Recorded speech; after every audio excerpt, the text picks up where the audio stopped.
Welcome to the Horses and Holy Moments podcast.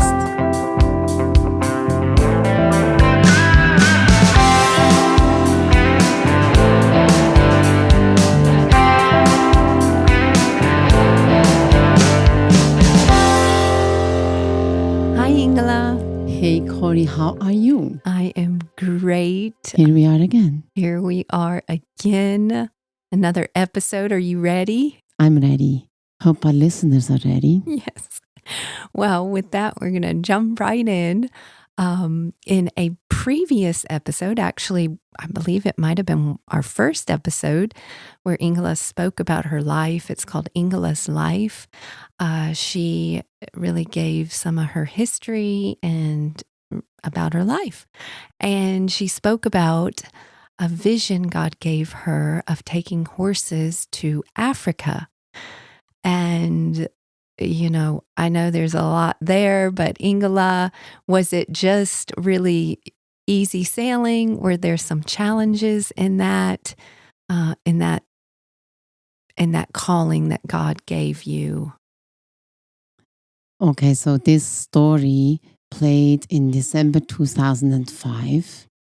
That's when we actually went to Mozambique and started to build the infrastructure for a horse project. And the challenges were a multitude.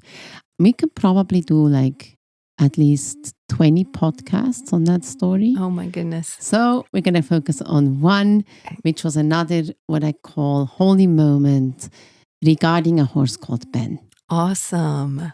And I haven't heard this story, so I'm excited to hear it. Let's hope I remember it. That's always the challenge with our memory. Yes, because this is literally now 20 years ago. Oh my goodness, yeah. Okay. You got it. So the scene is Jesus had asked me to take horses to an orphanage in Mozambique, to bless the children, to help them heal emotionally, to give them a picture of what it feels like to be a prince or a princess, because horses make us feel like that. Yeah. When we ride a horse, we start to feel like we're a king. Yes, right? yes, it's the best feeling. It's wonderful. And we are royalty. We are children of God. So it's a good analogy. Yeah. Now, we had a multitude of challenges, a multitude of issues. But right from the beginning, there was one sentence that stuck in our heads. Okay. It was called walk just as if. Walk just as if. Yes. Now we know that scripture in Hebrews about faith is a substance, right? Yes. That is hoped for, but unseen. Right. It's a real thing. So we are hoping for something that already exists in the spirit realm, but we can't see it yet because it hasn't manifested here in a nutshell. Yes, yes, right? yes. So when the Lord shows us something and we see it with the eyes of our heart, faith brings that here to manifest. The same as a prophetic word or a vision or anything the Lord says to us, we need to receive it, believe it, and activate it. So if we hear God say, you are going to be a teacher in China, and currently I am in Switzerland, I am not a teacher, I do not speak Chinese, I don't have a single Chinese friend, and I am sitting on my couch and eating chips and watching Netflix, probably this is not going to be happening. Right. I need to receive it. Okay. With gratefulness. Yes. And then with excitement, meditate on that, believing for it, dreaming about it. Wow. And then activate it. And we activate it by taking steps. So we kind of reverse engineer. If the final vision is teacher in China, what is the step before? What is the step before? What is the step before? Okay, so somewhere along the line, I need to get a teacher certificate somewhere along the line, I need to learn to speak Chinese. Right. And I need to get money for a plane ticket. I need to find a school to teach at. These are all steps. Yes. So I might need to start with the first step.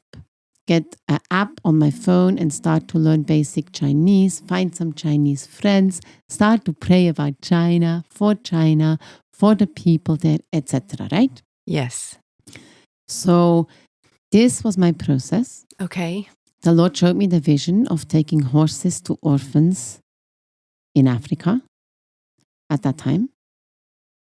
So I was so grateful that I get to partake in this great adventure to bless someone, especially the poor orphans, the underprivileged, with something so wonderful like a horse.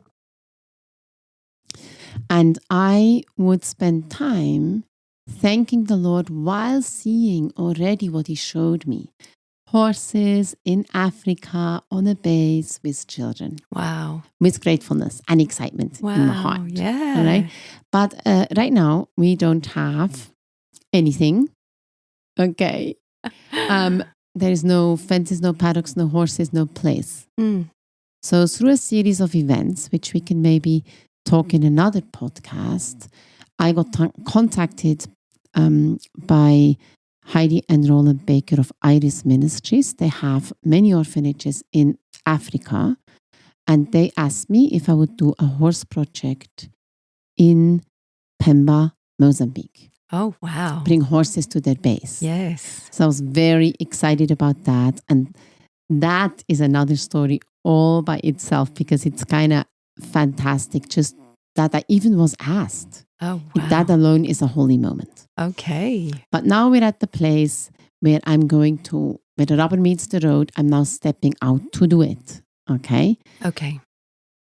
When I had the team together and we traveled to Africa, we really focused on trusting the Lord and walking just as if.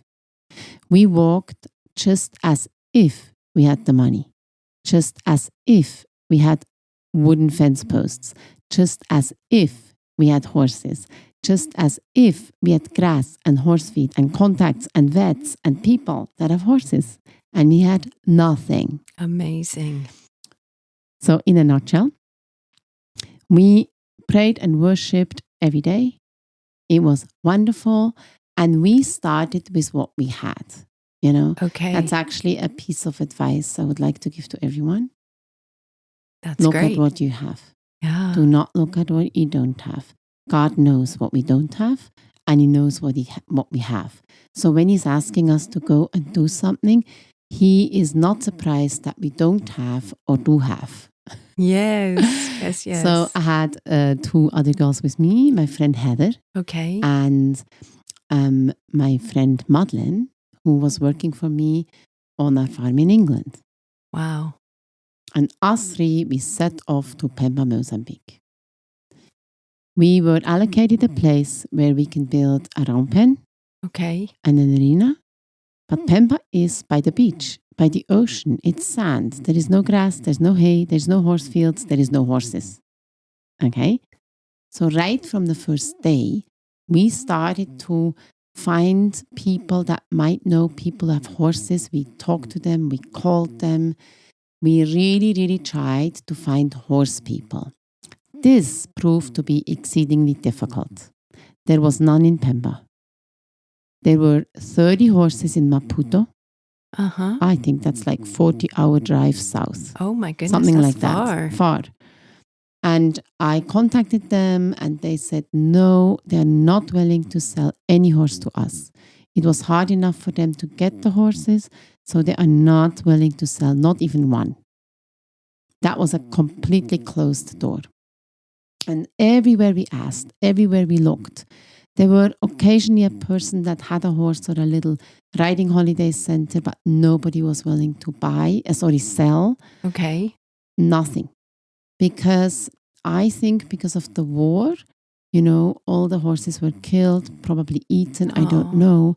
So now the people that managed to get horses in from another country, they wanted to keep them. So we tried Zimbabwe, the neighboring country. No. Nothing. Nothing. We weren't able to do it, basically. Yes. We tried every day. We explored all our contacts, and it was not looking good. So we also prayed every day.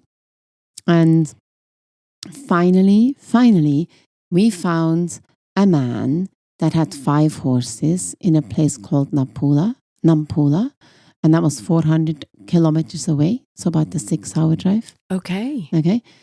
Now, before we actually got to see him and meet with him, because we asked him, would we be able to come and meet him and share our vision and see his horses? And he says, yes, absolutely.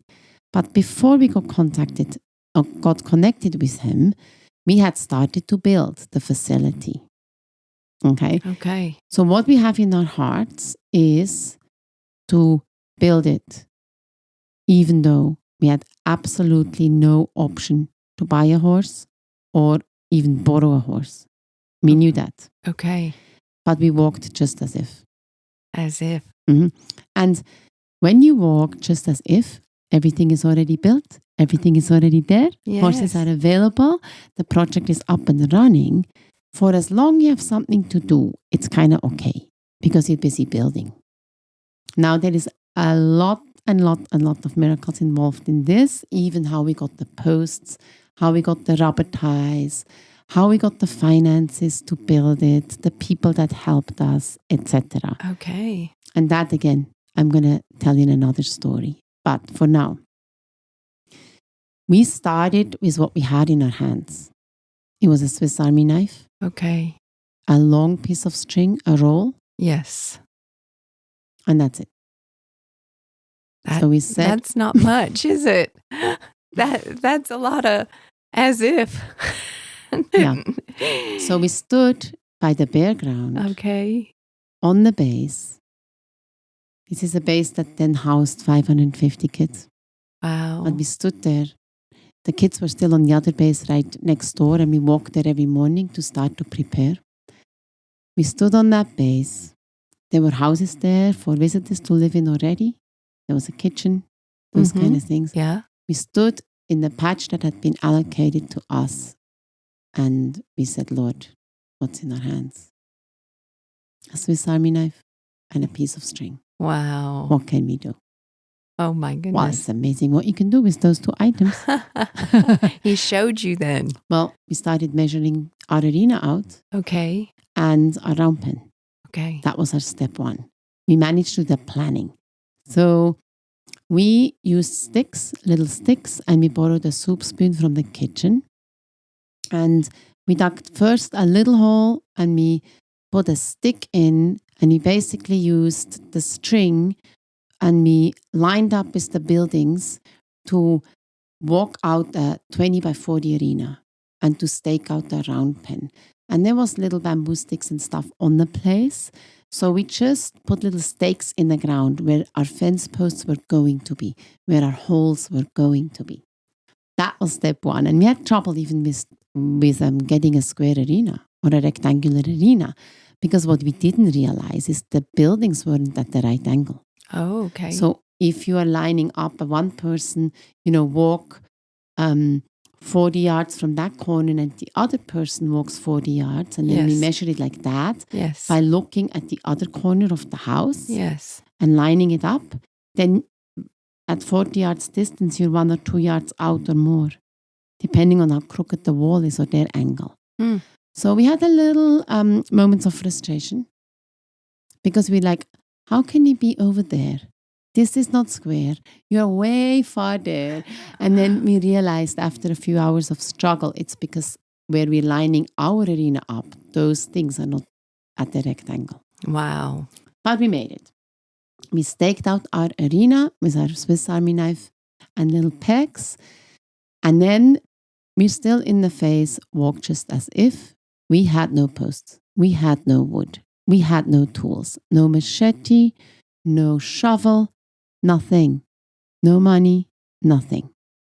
Okay, so we borrowed a spoon from the soup kitchen, a soup spoon from the kitchen, not a spoon from the soup kitchen, a soup spoon from the kitchen. Uh-huh. And we started around 5 in the morning. And we dug all day. Oh, We dug 70 holes with that soap spoon. that is unbelievable. I mean, deep enough to put the fence post in. Yes. Okay. So every step of the way, we walked just as if, and we had the amazing privilege to experience how God opened one door after another. Wow. Oh, it was amazing. That is amazing. So finally, we had an arena that was standing Mm-hmm. with post and rail, and we had an entire round pen built. So it had very strong, big wooden posts, and you had rails, also strong wood, and then we had a bamboo surrounding even to kind of shield onlookers. They couldn't see the horse when it was in there. The horse that we didn't have. Right. Okay. Yet. Yet.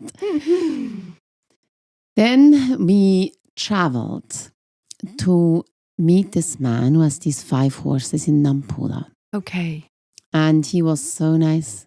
He was really wonderful. We really enjoyed him. He was helpful and Aw. open, and we got to meet the horses. He had a thoroughbred cross, or maybe it was a full thoroughbred, and some other horses.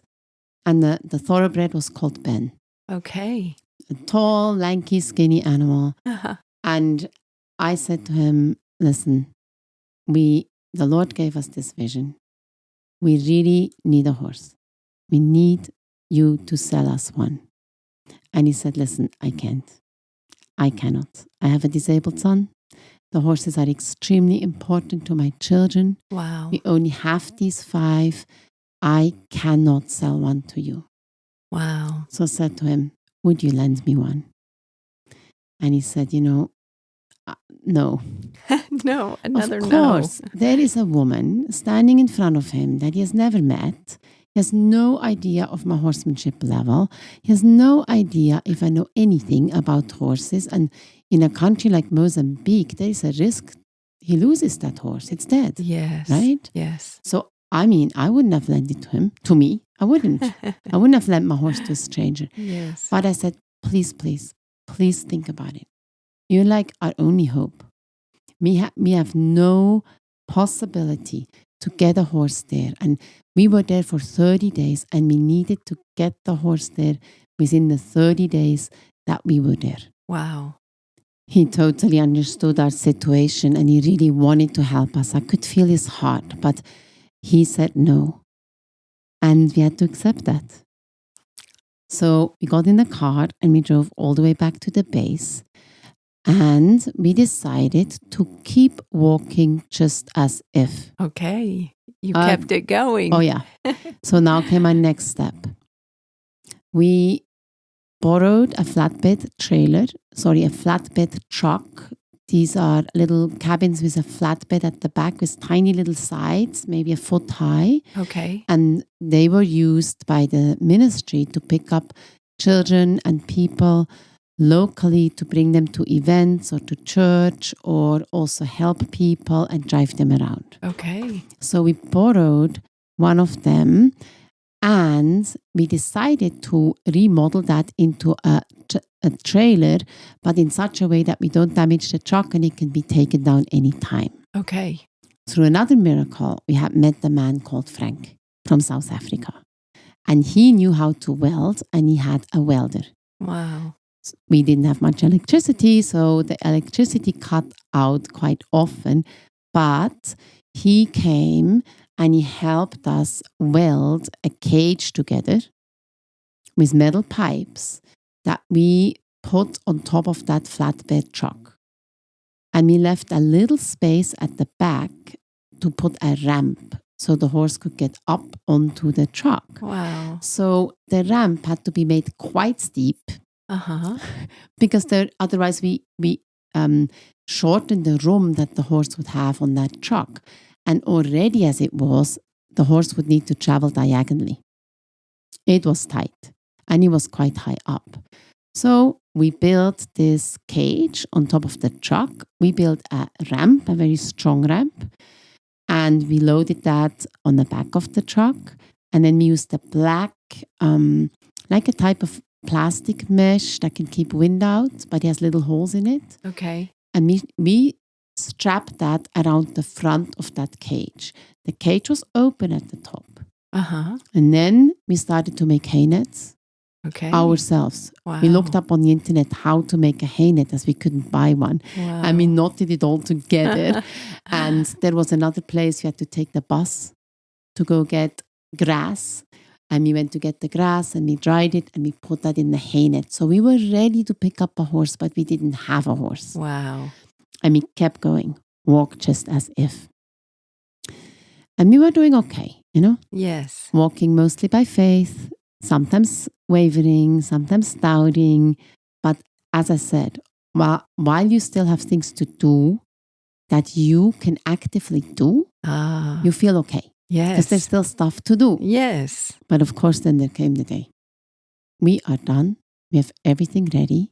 We have explored and exhausted every opportunity, every possibility to buy a horse, borrow a horse, anything. And there was no way open. All the doors were closed. Wow. So we sat down, us three, and we hung our heads. We sat on a stone outside our round pen by the built arena. Everything's ready. We hung our heads and we felt really, really discouraged. Like to the point of crying. Yeah. We're like, Lord. Yeah, it's hard to understand. What are we going to do? Yeah. It is impossible. Yes. Hey, but what does the word tell us? Well, What's it say in the Old Testament? Yes, this is the Old Testament in Jeremiah 32:17. It says, sovereign Lord, you have made the heavens and the earth.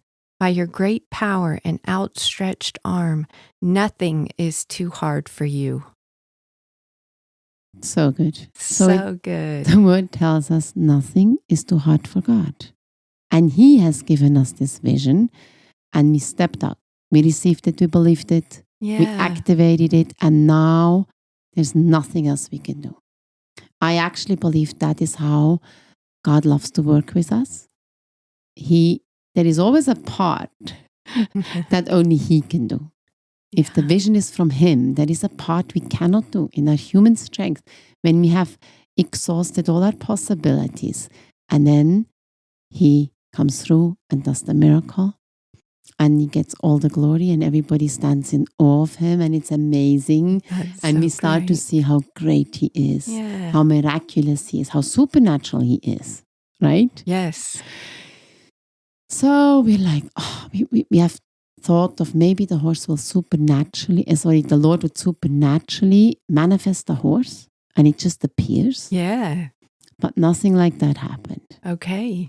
So there is some other scriptures that helped us. And in Psalm 129, it says, I will lift up my eyes to the mountains. From where shall my help come? The answer is my help comes from the Lord, who made heaven and earth. He will not allow your foot to slip. He who keeps you will not slumber.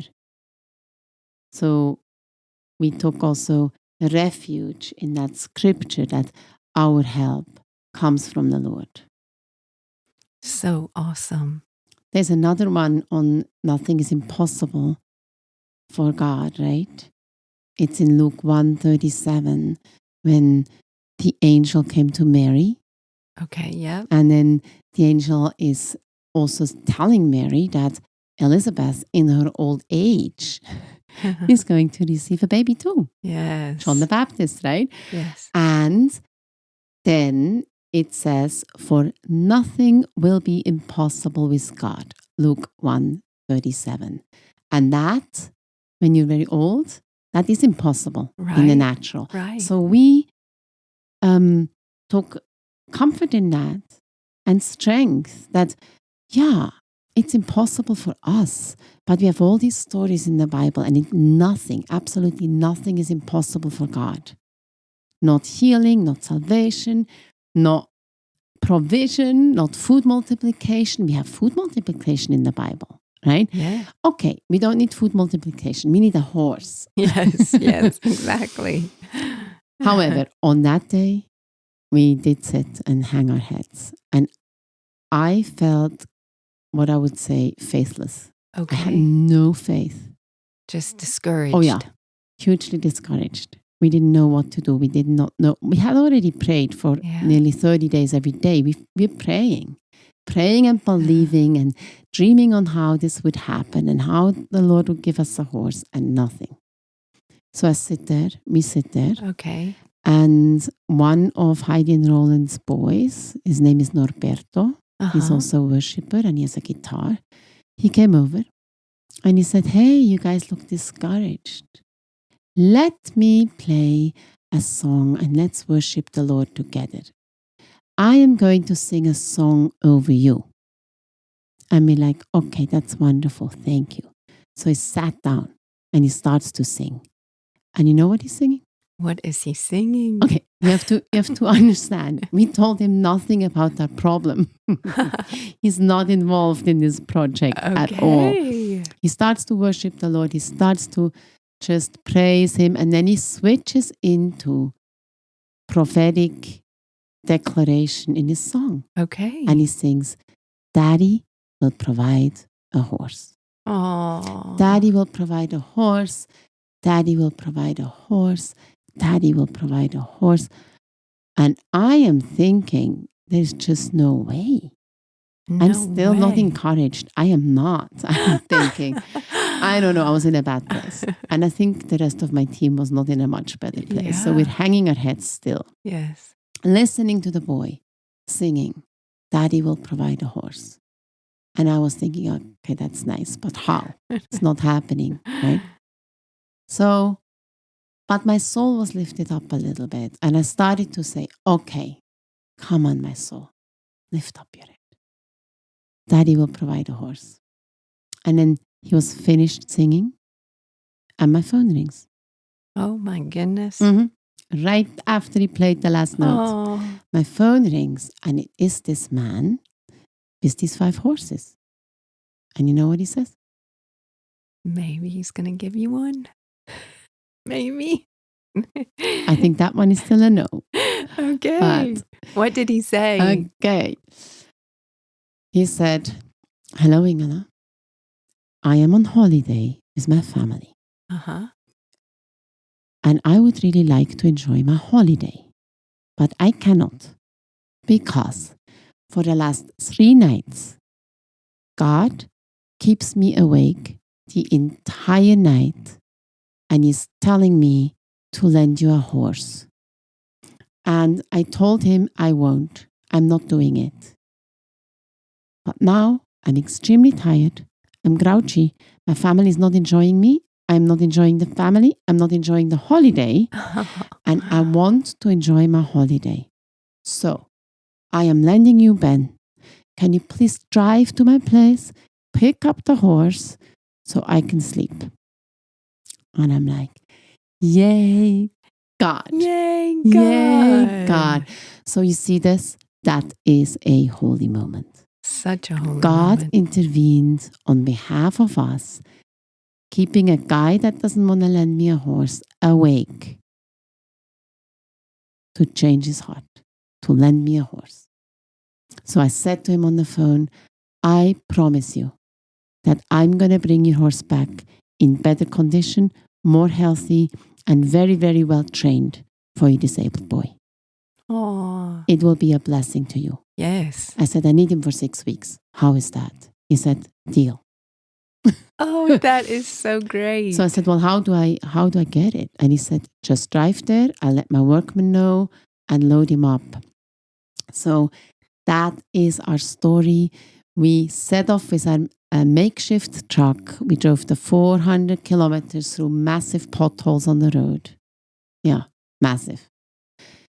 And we had to drive through the night so we can arrive in the morning. So I would have 4, 5, 6 hours for trailer loading because the horse might have never been in a trailer, or if he has, I mean, he had to have come from somewhere. Yes. He definitely will have never been in a type of vehicle like we constructed, such a steep ramp and no space. Yes. Right? Yeah. And there's no going up the ramp and back a foot or turning around. So, and then up there, there's no solid walls, right? He sees through Right.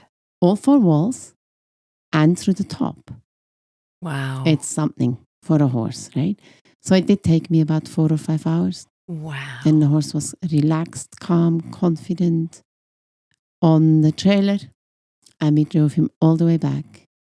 And when we arrived at the orphanage and we unloaded him, the children came running and everybody ran to the horse's hindquarters because they were afraid of his mouth. They've never seen a horse, also not in a book, right? Wow. They didn't have books. Yes. Yeah. Yes. So they're like, wow, what is this big dog? They thought it's a big dog. So they were feeling safer by the hindquarters. And I was extremely grateful that I had taken him through the whole gentling process. There was no problem. With excited little children dancing and yelling and screeching and happy and jumping and touching him on the hindquarters, he was relaxed.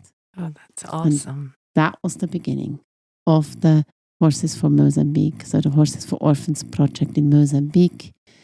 The horse stayed on the base for 6 weeks. We trained the staff to run the horse project. We trained a boy that we kind of trained up to run it. And we had a couple of missionaries from other countries to oversee. And of course, we started with the children.